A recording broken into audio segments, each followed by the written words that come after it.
Merhaba arkadaşlar. Bugün elektrikli bir motosiklet yaptık. Bu cross tarzında bir elektrikli motosiklet oldu. Biz bunu yine profillerden yaptık arkadaşlar. Arka tarafa iki tane amortisör koyduk. Ön tarafında zaten maşamızda kendi amortisörü vardı. O maşayı kullandık. Şu kutunun içerisinde ise arkadaşlar 3 tane akümüz var. Ön tarafında beynimiz var. Bunu da bütün şu aksamı, kaportayı aslında PVC borudan yaptık. Bunu da sizlerle paylaşmıştık. Bir önceki videomuzda bu vardı. Bunu bu şekilde yaptık. Amortisörler falan çok kullanışlı oldu arkadaşlar. Güzel çukurlarda falan hissettirmiyor bize. Çok güzel bir kullanışı var. Şimdi arkadaşlar bunu test edeceğiz. Sonra yapım videosunu da arkadaşlar montajladıktan sonra sizlerle paylaşacağız. Aslında bunu yaptık, bitirdik. Bütün videoları var elimizde. Sadece montajlamamız gerekiyor. Arkadaşlar amortisörler bu şekilde çok esnek. Bizim elektrikli bisikletimizde arkadaşlar bir özellik daha var. Bu hem ileri hem geri gidebiliyor arkadaşlar. Şurada açma kapama tuşumuz. Bu da arkadaşlar ileri geri tuşu. Bu normalde sıfırdayken ben gaz verdiğim zaman ileriye gidiyor. 1'e aldığım zaman da gaz verdiğim zaman bu sefer de geriye gidiyor arkadaşlar. Ben bunu ileri geri pek kullanamıyorum. Şimdi Hayri arkadaşımız bunu deneyecek. Daha güzel gösterecek bize. Bu arkadaşlar herhalde bir 25-30 kilometre anca yapıyordur. Elektrikli bisikletler ne kadar yapıyor tam olarak bilmiyorum da onlar da fazla yapmıyor diye biliyorum. Ama bunun hızlandırma videosunu çekeceğiz. Bu motoru hızlandıracağız.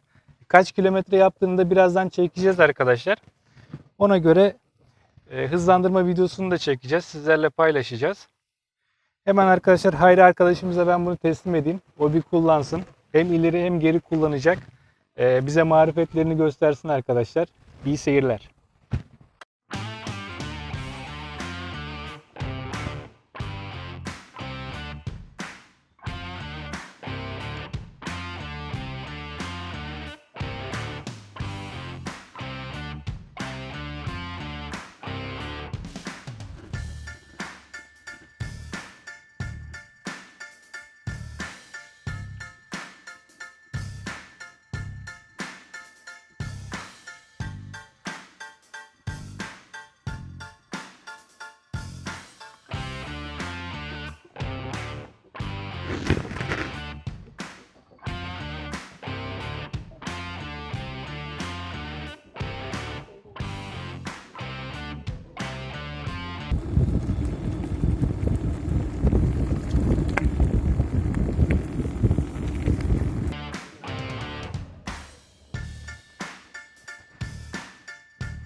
Biz elimizle zor kullanıyoruz. Adam ayağıyla kullanıyor ya.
Ufak bir kaza oldu.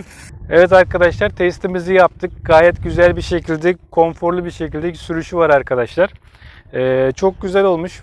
Biz kendimiz çok beğendik. Umarım siz de beğenirsiniz. Yaklaşık yani 25 kilometre bir hızı var arkadaşlar. Çok hızlı bir motosiklet olmadı. Yani elektrikli bisiklet olmadı. Yavaş ama bunu hızlandıracağız, dediğimiz gibi. Hızlandırma videosu çekeceğiz. Umarım biraz daha hızını arttırabiliriz. Arkadaşlar bunun yapım videosunu da en yakın zamanda sizlerle paylaşacağız. Ona bakarak siz de yapabilirsiniz. Hatta siz daha iyisini de yapabilirsiniz arkadaşlar. Biraz uğraş gerektiriyor ama öbür yapmış olduğumuz motosikletlere göre daha basit ve daha çabuk bir şekilde yaptık bunu arkadaşlar. Yani yapımı gayet kolay, basit bir şekilde yapabildik. Umarım beğenmişsinizdir arkadaşlar. Lütfen kanalımıza abone olup videolarımızı beğenmeyi unutmayınız. İyi seyirler.